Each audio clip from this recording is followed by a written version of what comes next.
तो कैसे हैं? तो आज हम दूसरा क्वेश्चन पढ़ेंगे। ठीक है, 1.1 एक्सरसाइज 1.1 का ये दूसरा क्वेश्चन है, क्लास 10th। ठीक है, अब वीडियो नंबर 3 है। क्वेश्चन नंबर है कि दर्शाइए कि कोई धनात्मक विषम पूर्णांक 6q+1 या 6q+3 या 6q+5 के रूप का होता है। मतलब कोई धनात्मक विषम पूर्णांक जो है इस तरह का होता है। ठीक है, तो देखो विषम पूर्णांक, पहले विषम संख्या कहते हैं। विषम पूर्णांक कितना कहते हैं? जिसको 2 से भाग देने पर पूरा पूरा न कटे उसको विषम पूर्णांक कहते हैं। ठीक है, देखो एक सॉल्व करने से पहले उत्तर हल लिखो या उत्तर माना धनात्मक विषम पूर्णांक, माना धनात्मक विषम पूर्णांक, माना धनात्मक विषम पूर्णांक बराबर, ठीक है, बराबर ए। ठीक है, जो इस तरह से लिखा जाता है। ठीक है, मतलब कोई संख्या धनात्मक विषम पूर्णांक जो इस तरह से लिखा जाता है, 6q+1 या 6q+3 या 6q+5। ठीक है, जहां b बराबर 6, देखो b बराबर 6, b बराबर 6, b बराबर 6। ठीक है, अब बोला है कि जो धनात्मक विषम पूर्णांक है उस तरह से लिखा जाता है। ठीक है, तो कैसे लिखेंगे गौर से सुन। धनात्मक विषम पूर्णांक क्या मान लिए? a। ठीक है, आप b कहते हैं 6। अब देखो जो यूक्लिड विभाजन एल्गोरिथम है उसमें क्या लिखते हैं? a बराबर bq+r। देखो a हमको मान लिए, b हमको दिया है 6, तो चेंज कौन होगा? q और r। ठीक है, अगर q को हम फिक्स रख दें, ठीक है, अगर हम q को फिक्स रख दें तो बदलेगा कौन? r। बदलेगा कौन? r। मतलब a और b सेम रहेगा, बदलेगा कौन? r। तो r कितना हो सकता है? तो r 0 भी हो सकता है, 1 भी हो सकता है, 3 भी हो सकता है, 4 भी हो सकता है, 5 भी हो सकता है, 6 भी हो सकता है, 7 भी हो सकता है, 8 भी हो सकता है। लेकिन यहाँ पे b कितने हैं? 6। b कितने हैं? 6। तो कभी भी शेषफल इससे b से बड़ा नहीं होगा। मतलब e जो रहेगा 5 तक ही रहेगा। r कहाँ तक रहेगा? 5 तक रहेगा। क्यों रहेगा? क्योंकि r जो है, r ये हमेशा छोटा होता है b से, मतलब b बड़ा होता है r से। ठीक है, तो यहाँ पे देखो, और r बराबर क्या हो सकता है? अगर b e है, ठीक है ना, तो इतना इसे लिखो b बराबर 6, दिस इंप्लाइज r बराबर 0, 1, 2, 3, 4, 5। 6 तो हो नहीं सकता क्योंकि जैसे ही 6, जैसे देखो 6 से अगर हम 13 में भाग दिए, ठीक है, तो 6 दूना 12, कितने आ गया? 1। तो जब शेषफल यहाँ पे इतना से छोटे रहेगा, हम सॉरी इससे बोल रहे हैं, इससे b से छोटे रहेगा ना। अगर ई मान के चलो 7 आ गया, तो 7 कब आएगा? जब 6 एकम 6 लगाते हैं, मतलब भाग का रूले गलत होगी। ठीक है, तो ई वाला होगा नहीं, मतलब बी आर जो है वो हमेशा बी से छोटा रहेगा। तो बी से छोटा कौन हो सकता है? या तो 0, शेषफल 0 आ जाए, पूरा पूरा लगता है, या तो 1, या तो 2, या तो 3, या तो 4, या तो 5। अब देखो हम धनात्मक विषम पूर्णांक क्या माने? ए। हमको बोला कि इस तरह से लिख सकते हैं। ठीक है, तो चेंज कभी हो रहा है क्वेश्चन में आर, तो आर को फिक्स करके ऐसे लिख सकते हैं कि धनात्मक विषम पूर्णांक जो है, इसीलिए ए बराबर bq+r। तो a बराबर b के जगह पे q plus r। r fix है? नहीं है। b फिक्स है, q फिक्स है, r फिक्स नहीं है। तो r के जगह पे r। अब r के जगह पे अलग अलग मान रखेंगे। जैसे पहला, जैसे निकाले पहला धनात्मक पूर्णांक, यहाँ पे विषम पूर्णांक नहीं लिखेंगे, यहाँ पे लिखेंगे पूर्णांक। काहेला पूर्णांक माने बोल रहा है कि इस टाइप से होता है। ठीक है, दिखाने के लिए। अब कौन विषम पूर्णांक है, कौन सम पूर्णांक है, वो निकालने के बाद पता चले ना। तो यहाँ पे धनात्मक पूर्णांक लिखेंगे। धनात्मक पूर्णांक क्या होता है? a बराबर bq+r। a के जगह पे a, b के जगह पे 6, q के जगह पे q, r के जगह पे एक बार 0। ये क्या हो जाएगा? a बराबर 6q। ठीक है, a बराबर 6q।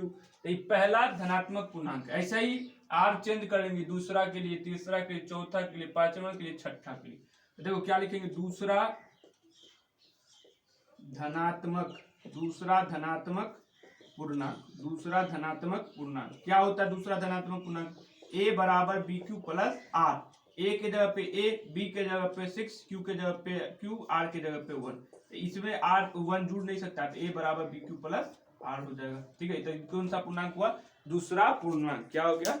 दूसरा धनात्मक पूर्णांक, ठीक है। इधर वाले को मिटा देते हैं, वैसे ही करके आगे वाला भी निकालेंगे, ठीक है। इसमें सिर्फ लिखना होता है और समझ में आना चाहिए। दूसरा धनात्मक पूर्णांक अब क्या आएगा, तीसरा धनात्मक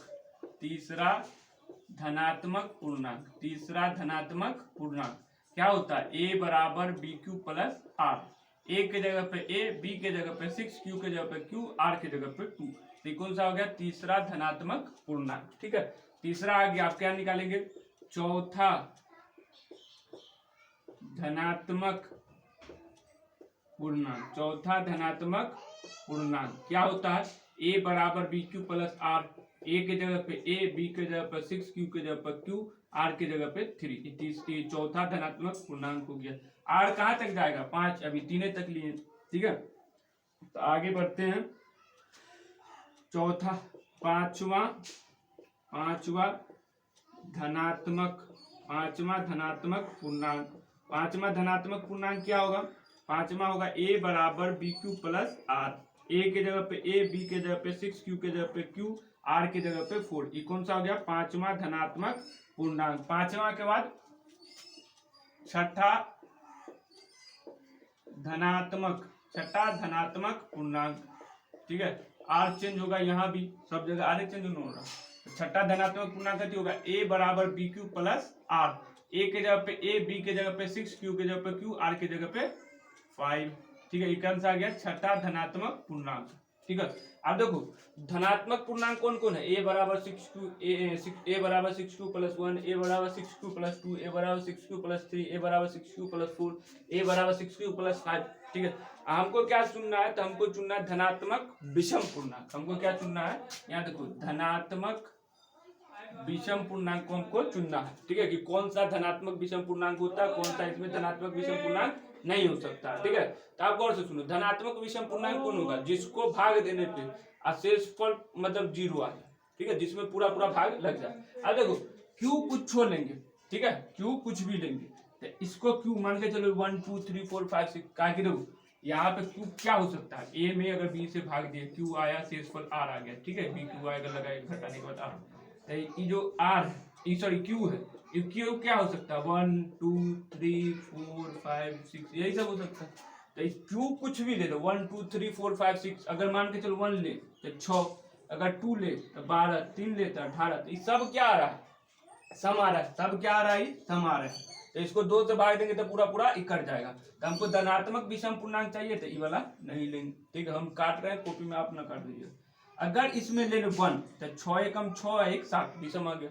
2 ले ले, 6 दूना 12 1 13, फिर विषम आ गया। 3 ले ले, 18 1 19 विषम आ गया। 4 ले ले, 24 1 25 विषम आ गया। तो इसको लेंगे 6q प्लस 1 का धनात्मक विषम पूछा ना, तो धनात्मक विषम पूर्णांक, तो 6q प्लस 1 इसमें काउंट होगा। दूसरा क्या है, 6q प्लस 2, अगर 1 ले तो 6 और 2 8 विषम है, सॉरी सम है। अगर 2 ले तो 12 और 2 14, ये भी सम है। 3 ले तो 18 2 20, ये भी सम है। तो इसको नहीं लेंगे, क्या कि हमको चाहिए धनात्मक विषम पूर्णांक। 18 2 20, 2 से भाग देंगे तो पूरा कट जाएगा, लेकिन हमको कैसा चाहिए, धनात्मक विषम पूर्णांक। ये सम पूर्णांक है। इसमें अगर 1 ले तो 6 एकम 6 1 6 और 3 9, ये विषम आ गया। 2 ले तो 6 दूना 12 3 15, ये भी विषम आ गया। अगर 3 ले तो 18 और 3 21, ये भी विषम आ गया। तो इसको काउंट करेंगे, ठीक है। तो सम अगर 1 2 रख के चेक करेंगे, ये सम आ रहा है, ठीक है, जो 2 से पूरा कट रहा है, तो ये सम होगा। ये विषम आ रहा है तो पूरा नहीं कटेगा, इस सम आ रहा है तो 2 से पूरा कट जाएगा, विषम आ रहा है तो पूरा नहीं कटेगा। यहाँ देखो, यहाँ भी 1 रखेंगे तो 6 एकम 6 4 10, 2 रखेंगे 12 4 16, 3 रखेंगे 18 4 22, 4 रखेंगे 24 4 28। तो ये भी पूरा कट जाएगा 2 से, तो ये विषम संख्या नहीं होगा। ई वाला देखो, 1 रखे 6 एकम 6 5 11 कट जाए, नहीं कटेगा। तो ई वाला जो होगा धनात्मक विषम पूर्णांक होगा, ठीक है। इस सब में आप चेक कर रख सकते हैं 1 2 अपने मन में, ऐसा नहीं कि क्वेश्चन करते हैं। तो यहाँ पे लिखेंगे, हमको पूछा धनात्मक विषम पूर्णांक, तो लिखेंगे अतः धनात्मक विषम पूर्णांक, अतः धनात्मक विषम पूर्णांक, अतः धनात्मक विषम पूर्णांक ए 6q plus 1 6q plus 3 6q plus 5 के रूप का है। ये रूप का है। ठीक है, खत्म कहानी। यही बताना था ना कि धनात्मक विषम पूर्णांक इसके रूप का है या नहीं है। अगर है तो लिखिए कैसे, तो दिखा दिए कि इसके तो इस तरह लिखेंगे कि धनात्मक विषम पूर्णांक होगा, नहीं लिखेंगे तो नहीं होगा। ठीक है, तो अभी क्या कीजिए, इसको नोट कीजिए पॉज करके वीडियो, उसके बाद आगे बढ़ते हैं। ठीक है, वीडियो रोकिए, उसके बाद आगे बढ़ते हैं। ठीक है, तो आगे बढ़ते हैं। आगे क्वेश्चन थोड़ा लंबा है, इसको बोर्ड पे लिखना थोड़ा इम्पॉसिबल टाइप से, तो इसको बोर्ड पे नहीं लिखेंगे, इसको आप अपने कॉपी पे अपना किताब जो होगा घर पे वो रख के देख सकते हैं। ठीक है, ना भी है तो वैसे क्वेश्चन तो पढ़वे करेंगे तो समझ में आ ही जाएगा। अगर ना भी इसको न भी नोट किए हैं तो इसको वीडियो को रोकिए, उसके बाद पीछे जाइए। ठीक है, अब देखो क्वेश्चन है, किसी परेड में, परेड जो निकलता है, किसी परेड में 616 सदस्यों वाली एक सेना की टुकड़ी को 32 सदस्यों वाली एक आर्मी बैंड के पीछे मार्च करना है। मार्च मतलब जो चलते रहता है सेना सब, उसके पीछे मतलब एक्सरसाइज करते हुए, उसको मार्च कहते हैं। सदस्यों वाली एक आर्मी बैंड के पीछे मार्च करना है। दोनों समूह को समान संख्या वाले स्तंभों में मार्च करना है। उन स्तंभों की अधिकतम संख्या क्या है जिसमें वे मार्च कर सकते हैं। देखो सदस्य क्या वो है, 616 सदस्यों वाली एक सेना की टुकड़ी को 32 सदस्यों वाली एक आर्मी की बैंड के पीछे मार्च करना है। मतलब 616 गो आर्मी है, अब बैच क्या गो है, 32 गो, मतलब 32 में ही बटेगा। ठीक है, तो बोल रहा है कि 32 सदस्य है, तो उसमें बताना कि दोनों समूह को समान संख्या वाले स्तंभों में मार्च करना है। उन स्तंभों की अधिकतम संख्या क्या होगी जिनमें वे मार्च कर सकते हैं। मतलब कितने लाइन में वो मार्च कर सकते हैं। ठीक है, कितना लाइन में वो मार्च कर सकते हैं कि बताना है कि 616 वाला जो है वो स्तंभों की संख्या कितना पीछे, मतलब कितने स्तंभों में बटेगा। ठीक है, तो इसमें देखिए, अरे कहाँ भाग गया। ठीक है, तो स्तंभों की संख्या ज्ञात कीजिए। ठीक है यार, तो देखो यहाँ पे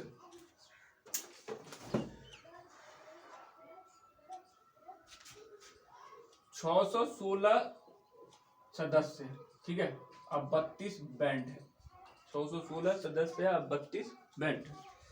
अब गौर से सुनो। ठीक है, अब बोला है कि जैसे मान के चलो 32 गो बैंड के पीछे मार्च करना है, तो स्तंभों की संख्या कितना स्तंभ होगा, तो दोनों का एचसीएफ निकालेंगे तो स्तंभों की संख्या आ जाएगा। ठीक है, इसमें और भी कॉन्सेप्ट है, लेकिन उतना लंबा देने चले जाएं तो वीडियो थोड़ा लंबा हो जाएगा। इतना सोच लो कि एचसीएफ निकालना है। ठीक है, एचसीएफ कैसे निकालेंगे, 32 और 616 का, तब 32 को 32 लिखेंगे, 616 को यहाँ लिखेंगे, एचसीएफ निकालेंगे। 32 एकम 32, 9 2 29 6। आप कितने से लगाएंगे, आप लगाएंगे 9 दूना 18, 9 से लग जाए, 9 दूना 18, 9 दूना 18, 27 1 28, ये 8 कट गया, घेर देंगे कितना आएगा 32, कितना आ जाएगा 8 चौक 32। यूक्लिड विभाजन एल्गोरिथम से, यूक्लिड विभाजन प्रमेयिका भी बोल सकते हैं, यूक्लिड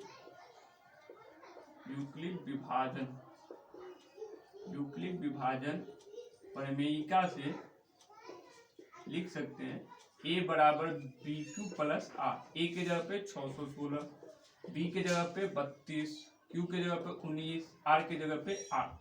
a के जगह पे डालेंगे 32, b के जगह पे 8, q के जगह पे 4, r के जगह पे 0। जहाँ पे r 0 वहाँ आपका b एचसीएफ बराबर कितना हो गया 8। तो कितना स्तंभ होगा, स्तंभों की संख्या 8 होगी। अतः स्तंभों की संख्या 8 होगी। ठीक है, इसको नोट किया जाए। स्तंभों की संख्या कितने होगा 8, मतलब एकदम स्तंभों की संख्या कितने हो जाएगा 8, जिसके पीछे क्या करेगा, मार्च करेगा। ठीक है, कौन मार्च करेगा, तो 616 सैनिक। ठीक है, तो इसको नोट किया जाए, उसके बाद आगे बढ़ते हैं।